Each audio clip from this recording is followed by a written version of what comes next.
Welcome to the Total Soccer Show and our review of the penultimate round of the Champions League phase, in which Benfica and Barcelona went into full insane mode. Man City went 2 goals up and watched it all implode. Atleti edged a bad-tempered affair, while Bayern showed precisely zero flair. Real Madrid got their European groove back, and Atalanta showed no signs of slack. And next week, it's the final round. It's going to be great. It's just like MySpace. Everyone's trying to get in the top 8. My name's Ryan Bailey. Joining me today is your friend and my friend, Mr. Taylor Rockwell. Hello, Taylor.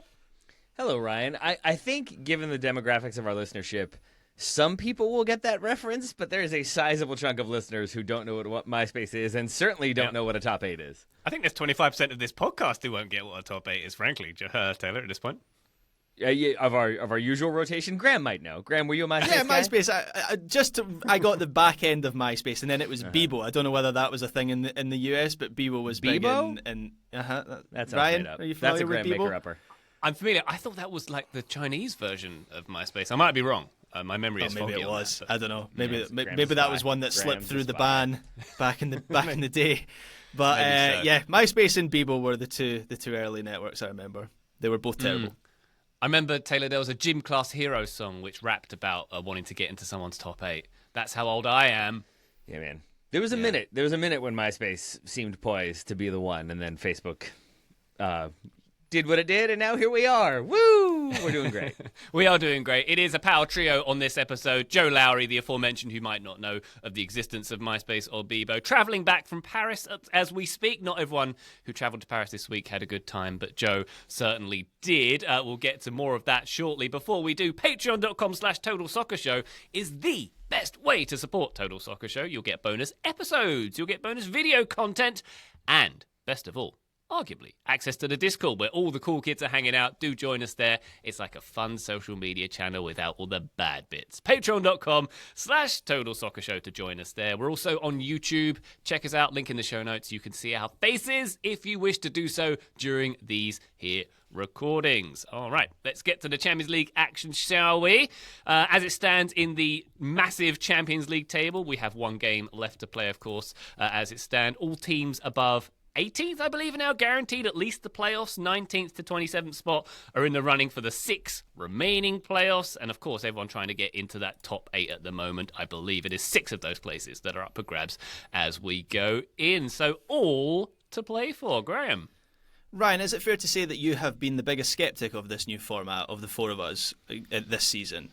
Can I take my victory lap yet, or are you still holding out that this is worse than the last format? This is clearly better. There's a point between. I vote victory lap. Yeah. Told you. Okay. There's going to be chaos. There'll be even more chaos in the last. I said there was going to be chaos. There'll be even more chaos in the last round of fixtures, where there are 18 games happening all at once. Not entirely sure how I'm going to consume all those matches at the same time.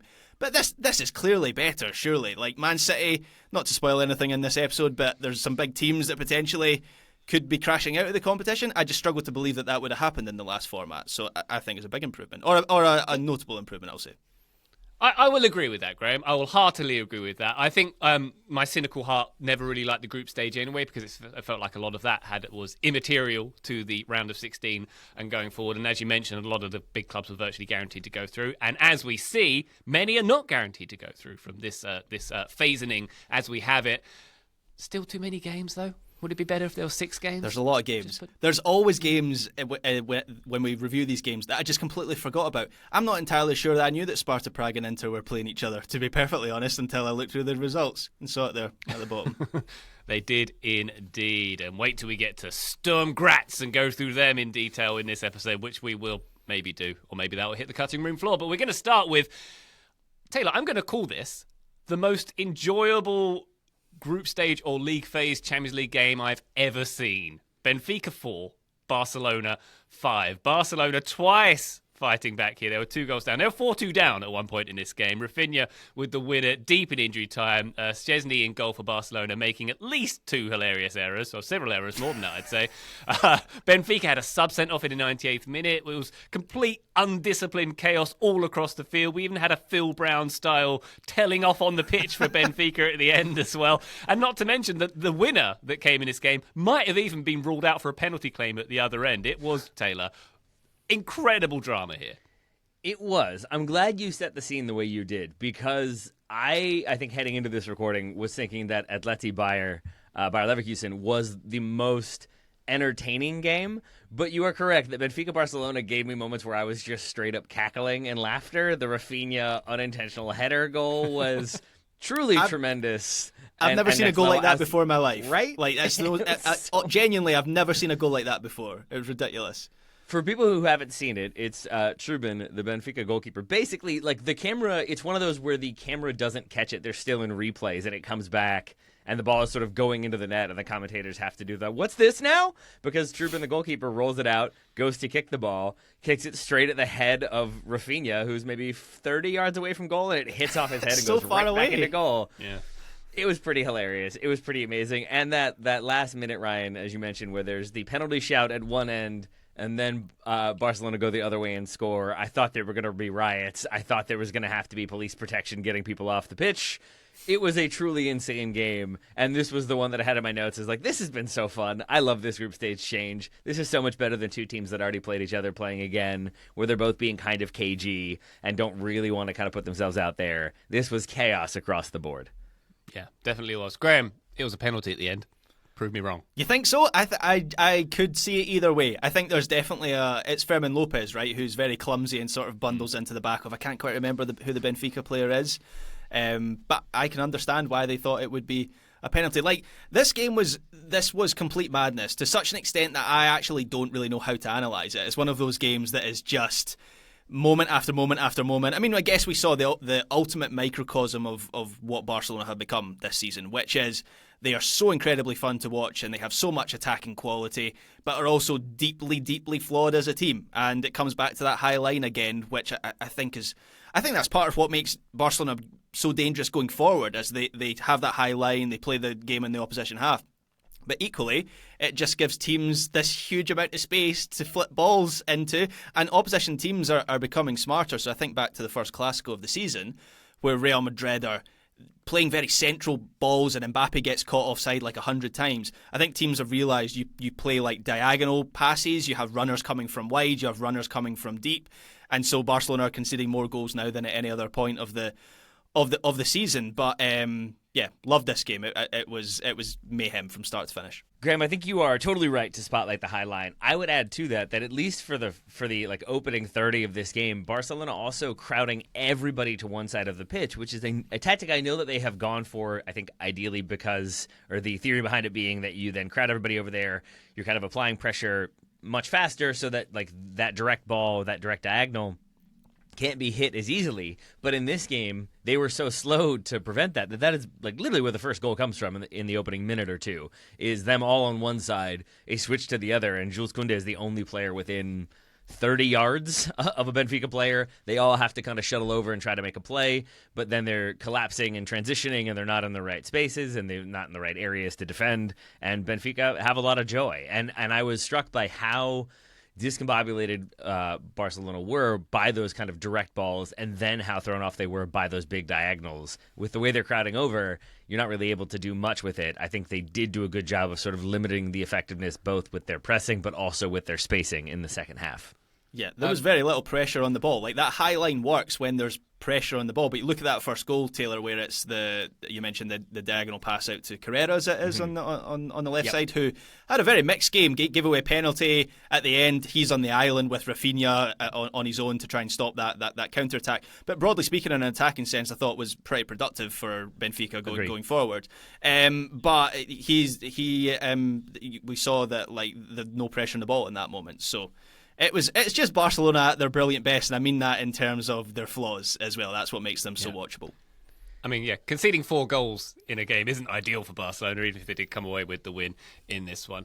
Graham, my question to you, when the Camp Nou is ready, presumably in about 2029, and they're going to put a statue outside, can I suggest it's of Szczesny clattering into his own player as he goes to make a clearance. That was one of the great moments for Szczesny in this game, who was, lest we forget, basically pulled out of retirement to come back in for one last go in nets for Barcelona here. How's it going for him? And you'd never be able to tell that he was on a beach in Marbella a couple of months ago. I don't know whether it makes me a bad person, because clearly Alex Balde was injured in that moment. I laughed. I laughed really hard when Szczesny cleans out Alex Balde. It's a hilarious moment, and it's been a while since we've had a proper Szczesny disaster class. So I enjoyed this for nostalgia. Not since the Spanish Super Cup, Graham, when he got a red card. I got sent off in that game as well. Yeah. So yeah, the nostalgia of these performances by Szczesny is I appreciate that. Taylor, you talk about players having a quicksand game. That's a term that you like to use. Is this like the ultimate quicksand game where Szczesny, he clatters Balde, Pavlidis is through on goal to put Benfica, I think, 2-1 ahead at that point, or 2-0, and then pretty quickly after that gives away the penalty, coming miles off his line as well. It felt like his head was a bit scrambled. Yeah, quicksand is, you make the mistake, then you keep making mistakes. I think you could make an argument that this was one of those for him. The way he comes off that line, I assume silently, because Balde is tracking the ball the whole way and is trying to make a play on it.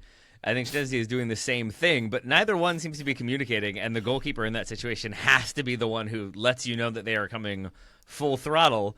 He doesn't. They clatter into each other. It is an easy tap in going the other way. And he has a moment where he wants to try to, I think, sell that he's been fouled. Then he wants to maybe try to sell that he is hurt, because if you stay down and kind of keep holding it, you can maybe eventually brush off the mistake you've made. I don't think he has any license for any of that, and I do think he was pretty publicly humiliated, and then humiliated further by conceding that penalty. Not a great goalkeeping performance from him, or really Trubin either. It's crazy to me that Trubin is the one who has the lower ranking of the two, when they both were pretty poor across the board on the day. Yeah, but this was a great advertisement for the Champions League and for the league phase. I think you're quite right, Graham, to point this out, because this was entertainment at its purest, and Barcelona, lest we forget, doing very well in this competition. They are second. They are through to the next round with 6 wins out of 7 in the contest. Benfica still very much in it in the playoff spots as well. Let's take a quick break. When we come back, we'll go to another very, very entertaining game indeed. Atleti's 2 win over Leverkusen. Back shortly. Total Soccer Show, welcome back to our Champions League review. Let's go to the Wandanara Stadium in Madrid. Atletico 2. Bayer Leverkusen 1. I'm still calling it that. No one's going to stop me. A comeback win for Atleti, even though they played with over an hour with 10 men in this one. Leverkusen also had a player dismissed in the second half. Taylor, a bad-tempered game, arguably, but as you outlined earlier, very entertaining. I mean, incredibly entertaining. Starting with the start of the game itself, because I did think Atleti were a little bit more up for this one. I think they had planned to be more attacking and be more aggressive and try to take the game, not fully to Leverkusen, because I don't think they're ever going to back themselves to be a full possession team, at least in the Champions League, Atletico. But I do think they had plans to be more proactive. And then there's the red card to one of their 2 starting central midfielders. It is via VAR. It is maybe a little bit harsh, but I think when those replays are slowed down, the studs are up, both feet are up, legs extended, it's probably always going to end up being a red. And so Pablo Barrios is off in the 23rd. And at that point, it is a full-on survival mode game for Atleti, where they are backs against the wall defending. They are in a 5-3-1, I think. Does that get the numbers right? Something like that. And then at the end of the game, they are in a 6-3-0. So credit to them for finding a way to kind of stay alive in this game, especially after Leverkusen take that lead. I think for all the world, I thought, okay, Leverkusen now have the lead heading into halftime. Atleti are going to have to extend themselves. They're going to have to be a bit more open, and there will be a second for Leverkusen, maybe even a third. And I should have known better, because we've seen Atletico do this time and time again. I think one manager got his changes right. I think the other did not. And then one manager's son had himself a game and really did a lot to pull his team back into this one. Giuliano Simeone is not a player I've watched a ton of, but I cannot wait to watch more of him after this performance. Leverkusen could do without watching him for a while, I think, given the way he wound them up. I honestly, I swear, the moment that Atleti went down to 10 players in this match, I just knew what was going to happen. Like, Atleti have been in this situation so many times. You knew they were going to turn the Chilismo dial up to 11, and that's exactly what happened. And Leverkusen got Atleti'd. And I sort of wonder if their relative lack of experience at this level against teams like Atletico Madrid shone through in the end, because they got sucked in. This was the classic case of Atleti bringing an opponent down to their level. And Taylor, you mentioned like some of the shape from Atleti. I'm glad you did that, because I couldn't really work out what shape they were playing at times, with Simeone as a right wing back and then Llorente was in central midfield, and then it seemed like they would switch at times, and I couldn't really work it out. I don't think this was really down to anything tactical that Atleti did. They just brought Leverkusen down to their level. They made it a scrap. They cranked up the dark arts, and you could see in Xabi Alonso's face at full time. Yep. He knew Leverkusen had fallen for it, and that's exactly what happened. He has that look, I think, when there's maybe a minute left in injury time, and you see him kind of look up at the screen, Xabi Alonso, and he just has the expression of like, it happened. I can't believe it happened, but it happened. And it fully did. Because again, at halftime, I thought Leverkusen had been the better team. We're up 1-0. I thought Atleti didn't really have much in the way of like any attacking control. It was pretty clear they were going to have to kind of like hope for a desperation play. And I felt like Leverkusen, for their part, were moving the ball well, had good positional control, had good positional discipline, while still having that fluidity that we've come to expect from Leverkusen. I struggled to nail down their exact shape for large stretches of the first half, because there was so much movement and players popping up in different areas. Jeremy Frimpong in isolation on the right was maybe inconsistent, and I thought he did well in that first half. But then at halftime, Xabi Alonso brings on Patrick Schick, and I get the idea there. He takes off Nori Mukiele. And I think the idea was that against an Atleti team that are going to maybe step a little bit higher, have a higher back line, try to make something happen with 11 players, there's room in behind to attack. There are going to be gaps to expose. Once they have a red card, once they're down to 10 men, they're going to sit deeper. They're not going to allow space in behind. So now you want another striker in there who can win stuff in the air, who can draw fouls, but can also just create more centrally and ideally get a goal. But it felt for all the world like Leverkusen basically just didn't have the control that they thought they did starting in the second half, that they didn't have the security, and they certainly didn't have the transition to defense security, because it is just a long, hopeful ball that Alvarez does exceptionally well with. Julian Alvarez was incredible on the day. I have to believe Man City were watching this and thinking, might regret that one in the end, even if we have just brought in a replacement for a lot of money. But Alvarez single-handedly makes that goal, kind of single-handedly makes the second one. He gets a little bit of help, I guess, for the second one. But he was so strong, and I think at that point, once it's 1-1, I think Leverkusen are feeling like, uh-oh, we've seen this before. Then they're down to 10 men as well, and then it felt for all the world like Atleti were somehow going to get a win, and they did. From a footballing point of view, Julian Alvarez was the clear standout for Atleti. I really do think he's a special player. I said in the summer that it was a mistake for City to sell him. And at City, he was like the cohesion player. He'd be playing a role in possession. He'd be the second striker. And so he's doing very different things for City to the things he's now doing for Atletico Madrid, where in this game, he was the player when they were down to 10 men, giving them that ability to stretch in behind and making those runs. That's a very different role to the one that he was playing for Man City. So the fact that he's been able to adapt, and he did need like a month at the start of the season, Alvarez, where he had a slow start to the campaign after joining from City. But right now, he looks like the perfect Diego Simeone striker. And the footwork from him for the second goal, Taylor, where he takes the touch round the goalkeeper and it's in such a tight space. Yeah, he's a sensational player. He's getting better for Atleti all the time.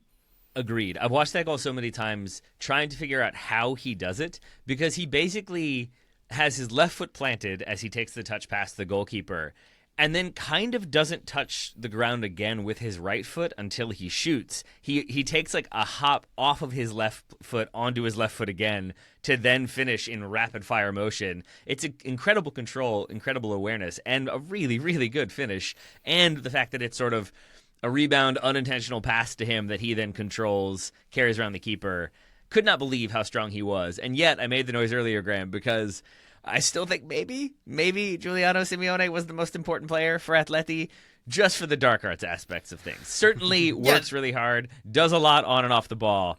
But my goodness, is he his father's son. At only 22 years old, for him to have this level of mastery of the dark arts is incredible. Because it's not just diving. It's not just selling contact and going down and pretending like you're injured. it's also doing so with a wink so that you start to annoy the opposition. And he does that when there's the restart. I think it's Nkapie who gets mad at him, or maybe it might have been it's Palacios who gets really annoyed. Everyone was mad at him.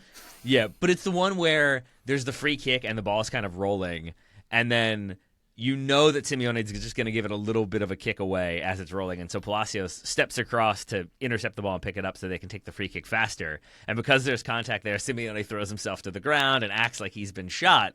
And it's never going to be a card, but it is going to annoy the opponent, and it does just that. And then a few minutes later, he has a full-on reducer tackle. He gets a yellow card for it and has the whole, like, what are you, that's such an injustice. That was never, like, it's a card. But that is part of this. You just start annoying people, and it's no surprise to me then that he is the one that draws the contact that gets the second yellow for Nkapie.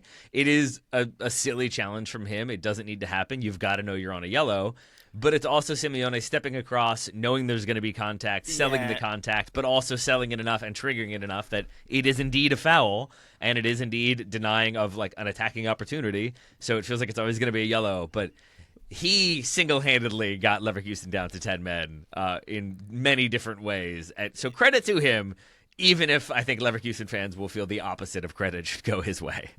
Yeah, he was undoubtedly the main character of this game. I'm actually unconvinced whether both bookings actually. So I take what you're saying about the second yellow, where it probably is always going to be a yellow, but he just stops. He does that Ashley Young thing of like just his legs stop working, and now Nkapie has run into his legs. And in the first one, it's like kind of a bit of a bit of a shoulder action between the two players, and Simeone makes some contact with Nkapie's top of his kind of like his pec area, and he goes over like holding his face, like. So I'm not convinced either yellow card was a yellow card, but yeah, they got sucked in Atletico. How do we think Simeone Senior taught Simeone Junior the dark arts? Do you think like from a young age they were like tripping up mum at the dinner table, or like going to the golf course and blowing a horn when people were taking their drives? Just like really, really, annoying stuff. Is it in his bones like that? I don't know. Yes, I kind of think so. I think that like 6-year-old Giuliano Simeone had to have a moment where he like got a player to shove him and be sent off, and his dad was just there like, nice. That's what we want to see. Tears rolling down his face. Well done. Excellent stuff. All right, well done to Atleti for that performance. And by the way, Alvarez, his job made all the more difficult for being a team with 10 men, because you can be on an island when you're a striker in that scenario. And he was. did incredibly well, so well done to him. He has the one, I think, only like a minute or two after they go down to 10 men where he is played in, sort of. Like, he gets the ball at midfield, but in a sort of like, so he can carry it forward and continue the attack, and does so, and then looks up and just realizes he has no teammate within 40 yards, and so continues to dribble, I think gets out of 2 challenges, eventually I think gets a throw-in for Atleti, and picks up the crowd and is cheering, and in that moment, it's just a reminder that, like, yeah, he's not going to get a lot of help, but that's the situation when you're a number 9 in that situation, and you have to make the best of it. You have to kind of instill some belief and instill that fighting spirit and remind and like do what you can to alleviate pressure on the defense. And I think he did all of that really well. So he probably does deserve the flowers for this game. And then Simeone deserves like the artificial flowers that don't smell like anything but will last forever, because he's a pretty good troll. Yes, the Nepo baby flowers go to Simeone. Very good indeed. Atleti and Leverkusen both in the MySpace top 8 as we go into the final game. It is in their hands to go through automatically at this stage. And it's also Liverpool. Well, they're already through, I should say. They are top of the Champions League league phase table. It's always weird to say league twice in a row. They got a 2-1 win at home over Lille, who were in very good form coming into this one. Lille were unbeaten in 21 games in all competitions before heading to Anfield for this one. But Mo Salah with his 50th goal in Europe for Liverpool in this one, confirming progression to the knockouts. Graham, Liverpool really good. Harvey Elliott had a nice role in this one as well, a good goal as well. Yeah, he did. This was more comfortable. I said this after the weekend with Liverpool at Brentford. This was more comfortable for Liverpool than the scoreline suggested, because they created the majority of the chances. They controlled the match. It was played on their terms. And the Jonathan David equaliser sort of sort of came out of nowhere after Lille had been. That came after the red card, I think. I'm just checking here. Yeah, comes after the red card. So you couldn't really see that coming. But the player, as you say, Ryan, who got them over the line was Harvey Elliott, who for the second game in a row came off the bench, made a real impact. His goal is heavily deflected here, but looking beyond the goal, he was the one driving Liverpool forward. I like him as a cohesion player. He has a really good relationship with Darwin Núñez. I saw an article on how a disproportionate number of his assists have been for Darwin Núñez. Not in this game, but there seems to be some sort of connection between the two of them. But he was the driving force for Liverpool after he came off the bench. Graham, I didn't watch this game. You mentioned him coming off the bench. It's a double change at halftime. Harvey Elliott, Alexis McAllister on, Curtis Jones, Ryan Gravenberch off. Why that change in your mind? Why do you feel like Arne Slot wanted to get the double change at halftime? I didn't feel like Curtis Jones was really having much of an impact on the game. So Gravenberch, I presume that's just a rotational thing, putting on McAllister as the deeper lying of the two. But Harvey Elliott is really good at coming. To be fair, Curtis Jones is normally good at this as well. But Harvey Elliott, I think, is good at starting it in a deeper position and then carrying the ball forwards. And so it felt like Liverpool needed to do more in that area of the pitch. And then Endo comes on, I think, maybe just to close the back door, because Lille were having a bit of a threat on the counter with players like Cabella, who I thought had a good game. Jonathan David obviously scores as well, and then Bakker on the right side maybe wasn't so effective, but there was that threat after they scored the equaliser, funnily enough, that Lille could repeat the trick, and so Endo comes on to secure things as well. So the changes by Slot I thought were very effective. I saw the headline earlier in the week that Curtis Jones had said that he thought like prime Eden Hazard was better than Mo Salah. Do you feel like maybe Slot was just like, you know what, I'm not having that. You're off at halftime. That there has to be punishment for that type of statement, and so better as part of the contract negotiations, I think with Salah was he would be taken off for that game. Knock him down a peg. There you go.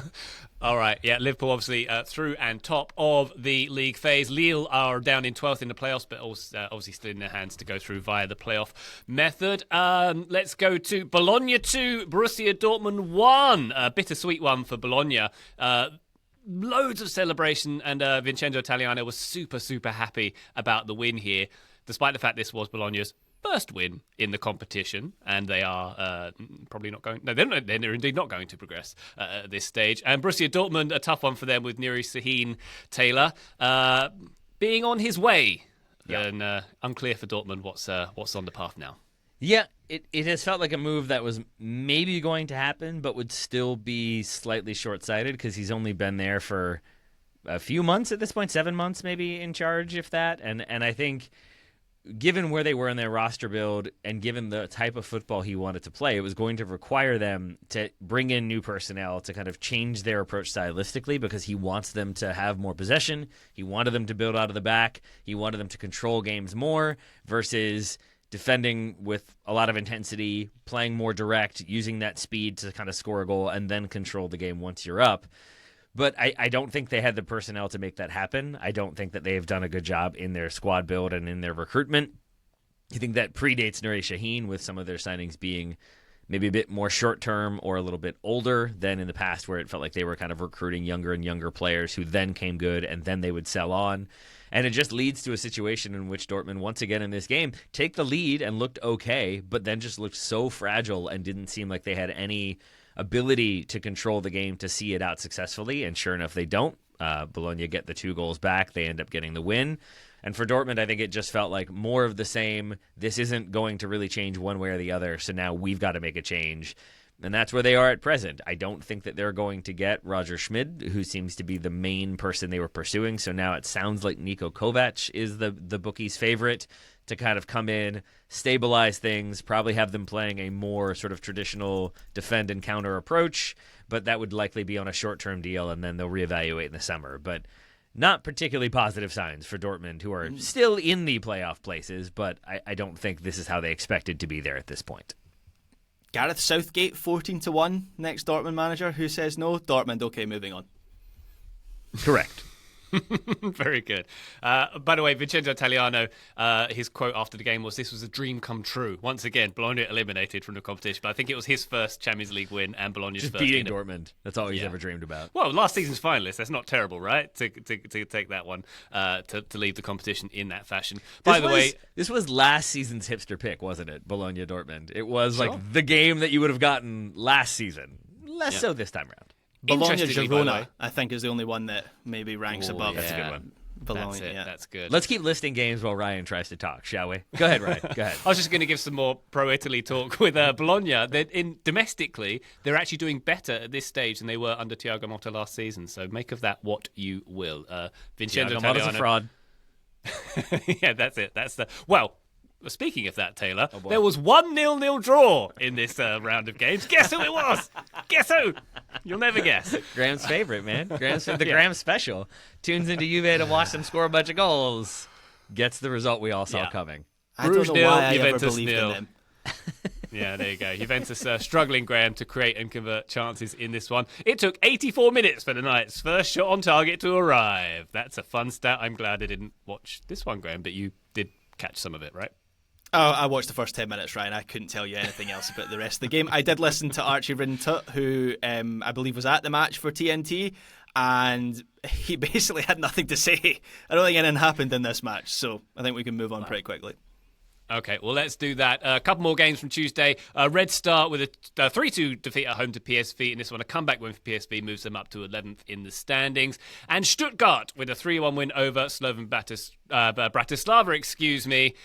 Stuttgart's Jamie Lewing scoring twice in this one and eliminating Bratislava from proceedings. The Slovakians have nil points, no points going forward in this one. Let's take one more quick break. When we come back, let's go to Paris and see what happened to Man City when they took on PSG. Join us then. Total Soccer Show, welcome back to our Champions League review. Let's go, Taylor, to the Parc des Princes, where PSG had a 4-2 win over Manchester City. Man City now 25th in the standings. They are outside of playoff qualification. It is not in their hands. They fell behind to PSG, obviously, in the rain here, which is funny because being in Manchester, you think that would be native to them. They gave up a 2-goal lead. But we should probably, Taylor, start off with the flowers of PSG. Yeah. They were really good in this game, a really good performance from them. And perhaps, Taylor, maybe if there are listeners out there who don't watch PSG too often, we should remind them that this ain't your daddy's PSG. This isn't Neymar and Messi. This is a relatively well-constructed young team. Who work hard. And I think I would echo that entirely, Ryan, that this was, I think, for me, a good reminder that this is Luis Enrique's team now, and it is a team that functions really well and still has belief and doesn't have sort of that superstar ego attitude to it, that once they get rattled, maybe they don't have that fight, maybe they don't have that competitive spirit. This team certainly does, because City went 2-0 up and looked pretty good, looked pretty consistent in their goal-scoring opportunities and in their conversion. Erling Haaland getting the goal, that always makes you feel like maybe more are coming. And then they kind of go quiet. And I think a lot of that has to do with certain issues within Man City's team that I'm sure we'll talk about. But a lot of it has to do with PSG just continuing to play their way and play their style and believe in themselves and get forward and make aggressive runs and make proactive changes. And I thought this was just such a good reminder of how good this PSG team can be once they move away from the French Galactico, whatever that would be, vibe, and instead back younger players like Barcola to make things happen, and he does with a goal and assist. Doué was a player, Desiree Doué was a player that I was less familiar with, but came away so impressed by his movement, his willingness to take people on, but also how much he ended up just creating uncertainty for City defenders, so that oftentimes they would send 2 and even 3 defenders over to deal with him, opening up space for other players elsewhere on the pitch. And then City's, just the fragile nature of their defense, such as it is, was so on display that rather than sort of fully control this game and see it out and finish 4-1 or something like that, it was surprising and not surprising simultaneously that they just kind of shot themselves in the foot, but also didn't really have an answer once PSG got going. A lot of that is PSG's midfield. A lot of that is their kind of defensive, or how solid they were on the defensive side of things, but at least some of it is Man City not really being at the races for large stretches of this game. From 2-0 onwards, it was complete dominance from PSG. When I thought it suited them when they had to open up and chase the game, because the criticism of this PSG team is when they have to create against a team that's sitting deep. And Man City did a lot of that in the first half. They sat deep and they played on the counter, and that suited them. Then when PSG have to chase the game, they open up their space. Michael Cayley had a post on Blue Sky which said, a Pep Guardiola team pressed out of a game, outshot 27-9 and outpossessed 63-37. Another kind of match for them you ain't really seen before. That kind of sums up the stark contrast between the two teams, because PSG, to my eye, just had more athleticism and intensity, and City had some of that in the first half, and they contributed to that, but they faded badly in this match. I still find it very jarring to watch a Pep team that has no way of taking the sting out of the game. In the past, City would have put their foot on the ball and slowed the tempo down, and obviously not having Rodri to do that makes it harder for them. But it is still striking how many matches get away from them very quickly at the moment. That's 9 times this season that Man City have taken the lead in a game and then either drawn or lost that game, and it's just so very un-City-like for them. Yep. The Rodri spotlight is a valid one, Graham, as it has been at various points this season. But once you have Diaz come out at halftime, we would assume due to knock, Rico Lewis comes in, you need more physicality and presence, I think, in your central midfielders at that point, just to help that back line, to give them more cover, but also to just help with ball security. And Mateo Kovacic has been okay at that at times this season. I thought he was as poor as I have seen him since he moved to City. One of his poorest performances I can remember, to be honest, because he doesn't really do much to help facilitate attack. I don't think he does much to really cover himself in glory defensively, and he isn't particularly ball secure in this game. He loses it a couple different times, including one leading to a goal. And that is, I think, the biggest sin you can make as a midfielder for Pep Guardiola, is turning the ball over in vulnerable positions. And Kovacic did that. Bernardo Silva did that plenty. It was another really poor performance from Bernardo Silva, who's a player who I think so often can be instrumental in keeping that momentum going, but also kind of doing the Giuliano Simeone thing of drawing fouls and annoying opposition players and just creating positive chaos for City. I'm not sure anybody really did that on the day, and I think some of their issues were once again on display. Some of them they've already resolved with new signings, but the lack of Rodri and the lack of a Rodri replacement and the fact that Gundogan comes in and I think is meant to do some of that work and just does not look at the races has me thinking that it's still going to be a long season for Man City. Yeah.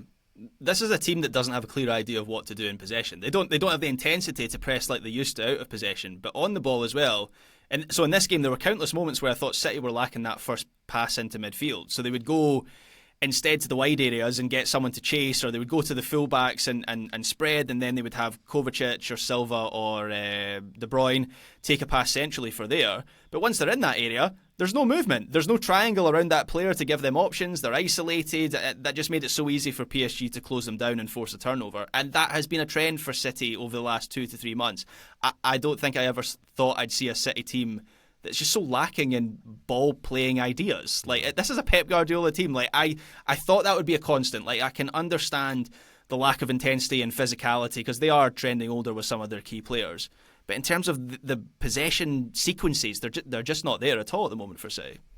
Yeah. And I want to go back to PSG, if I could, just to emphasize, by contrast, how strong they look as a unit and how strong they look as a team that are playing the way Luis Enrique wants, and with Luis Enrique firmly in charge. That we now have had the star names sort of move to the side that we've talked about already, but even like Marco Verratti, who I think it sounds like was maybe enjoying Parisian cafes and enjoyed a glass of wine that maybe Luis Enrique preferred he be focused on training and fitness and all the like. He's been moved on. Manuel Ugarte was brought in and then sold basically because he wasn't fitting exactly what was needed. Kolo Muani has now been loaned to Juve. Those are huge names with huge price tags or huge wages that have been sort of moved on. And instead, there's been plenty of money spent. They spent, I think, have spent over 240 million euros this season alone.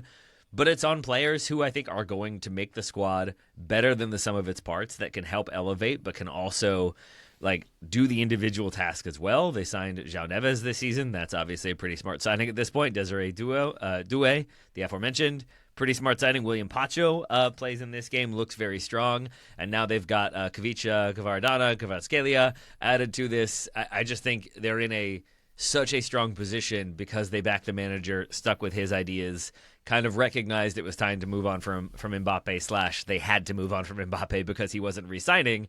But I think they've put themselves into a much more favorable position than I would have expected them to do, not because they couldn't, but because they so often haven't, I think, made the smartest of decisions. This season they have. You mentioned João Neves there, Taylor. I've been banging that drum on João Neves for a while. I said in the summer I thought he was the biggest transfer anywhere in Europe. this was maybe the best I've ever seen him play. I thought he was outstanding in breaking lines with his passing. He was strong in the duels. His positioning was really smart. I spoke about in the USMNT review we did personality in play. He's got personality in abundance where he imposes himself on the game. And then he crashed the box and scored the winning goal with a header. And that was a planned thing for PSG as well, because there's a chance in the first half where he sneaks round the back and I think one of the Man City defenders gets pinned so that he can do that. It was almost exactly the same sequence in the first half that I actually can't remember where the header goes, maybe wide of the post or it's saved or something. But the second time, right at the end of the game, Neves gets it right. It's in the back of the net. He is just a special player, and he is the model for PSG where, he cost a lot of money. I think he cost like 80 million euros or something like that. He's going to be in that midfield for the next decade, and I think PSG should be feeling pretty good about that. If we were playing the Wikipedia game and João Neves came up, I would bang on have said Wolves were on his Wikipedia page, but they're not. Yep. But I did look it up, and Jorge Mendes is his agent, so all is well in the world with that one. This was a shocking one for me. Just when it was 2-2, and you thought if you had to bet on who was going to score next, you would never have put your money on Man City. And the same at 3-2 as well, frankly. The way they had no fight back in this one. So my final question, Taylor, is the crisis still very much a crisis at Man City? Is this a blip? Because we felt like they were recovering, certainly domestically, in recent weeks. Yeah, I mean, I think it's less of a crisis because it's just more of a known thing at this point, right? That like we would still expect them to make it into the playoff round because they're on 8 points now, but one of the teams ahead of them on 11 is Bruges, who they play in that final game. I think they would probably be expected to win that one, so we'll assume they'll still make the knockout rounds. We assume they will still be good enough in the Premier League, but at this point you do wonder, is it top 5 aspirations for them? Like I don't know if they are going to kind of put that run of results together to finish in the top 4.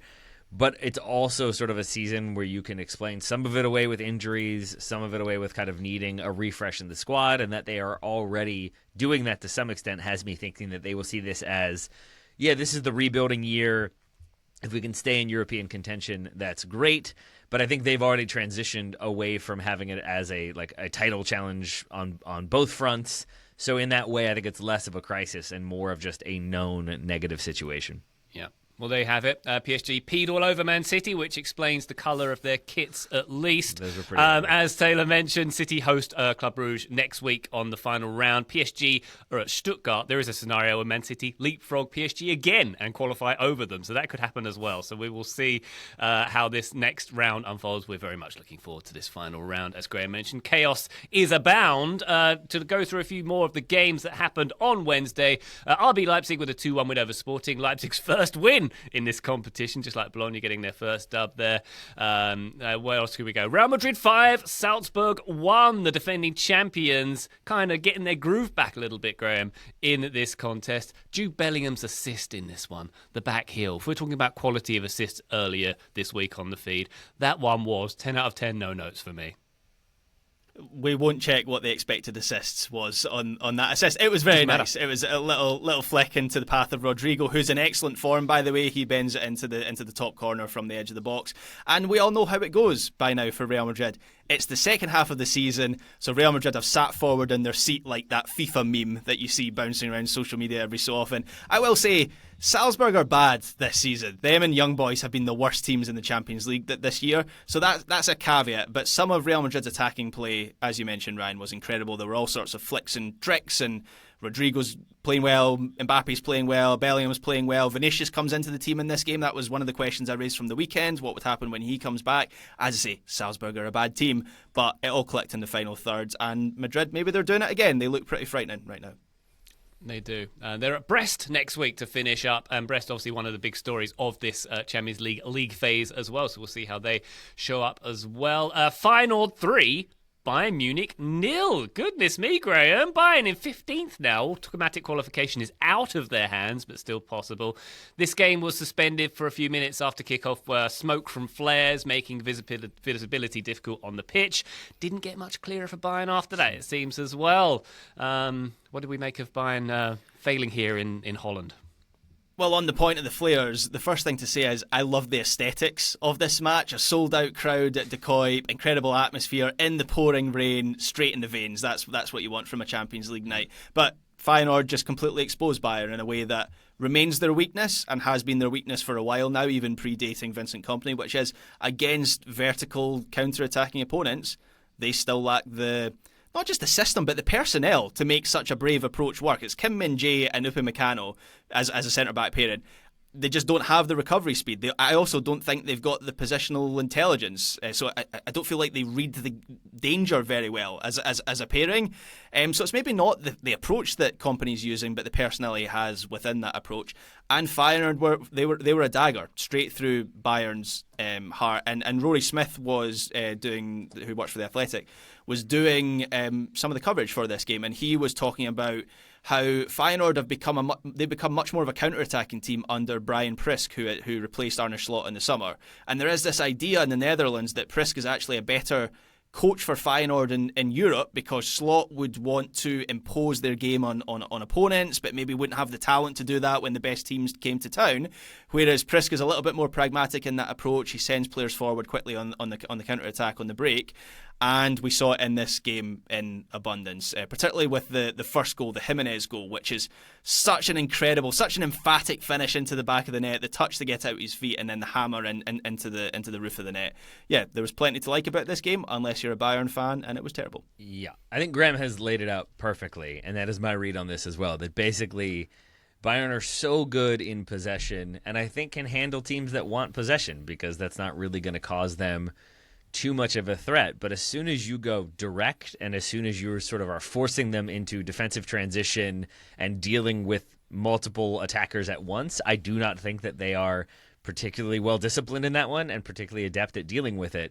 And so here it was on display again. It makes me wonder how many more times we're going to see this season, if teams are just going to start to go with this more direct approach over and over and over again, because Bayern don't seem like they are well drilled enough to handle it or stop it.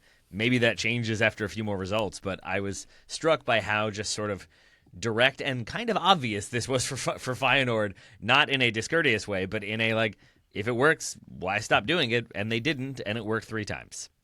Yeah, one final point on Bayern Munich. I thought Harry Kane was a complete non-factor in this game, and that has been the criticism of him recently. I saw Manuel Vaith tweeting about this, that basically if he's not getting a penalty for Bayern at the moment, he's not really doing much at all, which is quite striking, because Harry Kane obviously had this reputation for being the best all-round centre-forward in Europe. He would drop deep, he would spray passes, and I kind of wonder if that player is gone now. Like, is that a Harry Kane thing? Is that a physicality thing? Is that the way he's been asked to play by Vincent Kompany? He should be doing a lot more than just being a penalty box poacher for this team.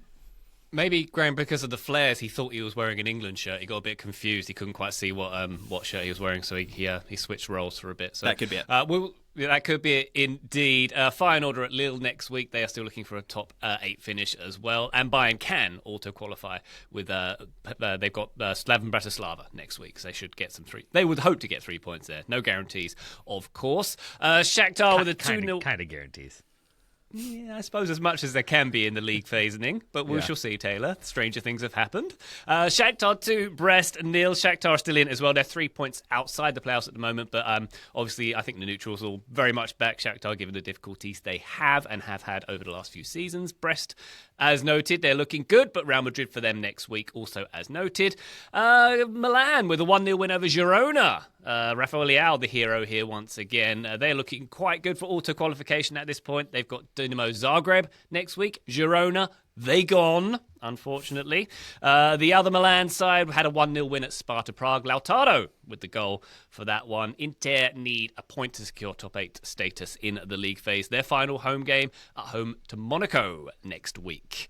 Arsenal, 3-0 win for them over Dynamo Zagreb. They're basically through. It's hard to say. There's a lot of permutations going into this final round. Only a heavy defeat to already mentioned and eliminated Girona next week will stop them going through at this point. One more game to mention, Graham. Celtic 1, Young Boys 0. Celtic are assured of at least the playoffs in this contest now. 12 years since they progressed from the group stage in this competition. Technically haven't here. It's not a group stage anymore. Not going to pick hairs there. But a big show for Kasper Schmeichel in this one to keep Celtic alive. Well done for them, Graham. Yeah, there will finally be a Scottish team in the knockout rounds of the Champions League. And as you say, Ryan, it's been such a long time. 2013 was the last time that happened. And sure, yeah, the format has changed. And Celtic also got a favourable draw. But they've done what they needed to do. They played Leipzig off the pitch. They got a very impressive draw away to Atalanta as well. So I would argue that the work was done before this match against Young Boys. And it's amazing that this scoreline wasn't more comfortable because Celtic were creating opportunities at will in the first half. As I said earlier on, I think Young Boys are the poorest team in the competition. Celtic had 3 goals disallowed for very marginal offsides, all by Kyogo Furuhashi, and they missed a penalty. Arne Engels had a penalty saved, and then when the winning goal came, it was this calamitous own goal 4 minutes from the end, but I don't think anyone within Celtic Park cared about that. It was an incredible release of celebration within Celtic Park. If you haven't seen the clip, I would recommend watching it because I think Celtic Park on a Champions League night is pretty much as good as it gets. And I think this is Celtic's biggest achievement in over a decade, and that knockout match at Celtic Park will be something pretty special. It will be indeed. All right, so that's it for this round. Next week, as we've noted, on Wednesday, all the teams playing, all at the same time. Taylor, have we got any advice for dear listener on how to handle this? Only 2 teams are guaranteed to go through to knockouts at this point, Liverpool and Barcelona. There's a lot of storylines. There's a lot of things we've got to watch out for. I don't know how we're going to handle it. Not all of us have Graham's ability to watch 17 screens at the same time. Yes, but we get to savor Graham's ability to do that. So I can just trust that Graham will have watched them all and have thoughts on every single game, and then I can just focus on the few I'm most excited about. So Graham, no pressure at all. Just simultaneously watch 18 or 19 or 400 or whatever it is. No pressure.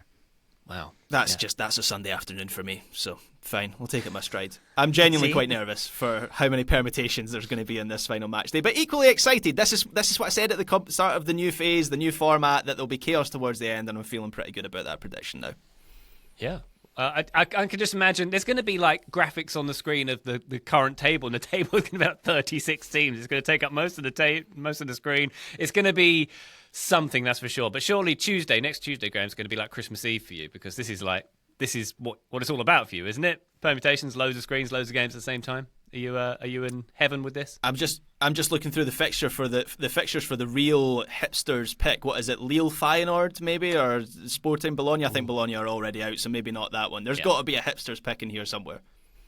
Yeah. Well, we'll find it, and we'll talk about it next week. But for now, that is our Champions League roundup. Taylor Rockwell, thank you very much indeed. I hope you enjoyed these games as much as we did. I really did, and I'm really excited for next week, even if it's going to be a ton of work, just because I think we will get some not expected results. We'll have some teams that still go through, but now are in the playoffs when they thought they might get that kind of automatic top 8 MySpace situation. I just think it's going to be chaos, and it's going to lead to even more chaos down the road. And chaos is good in a knockout competition if you have no vested interest. So, yay chaos, yay Champions League, yay Graham for watching all the games at the same time.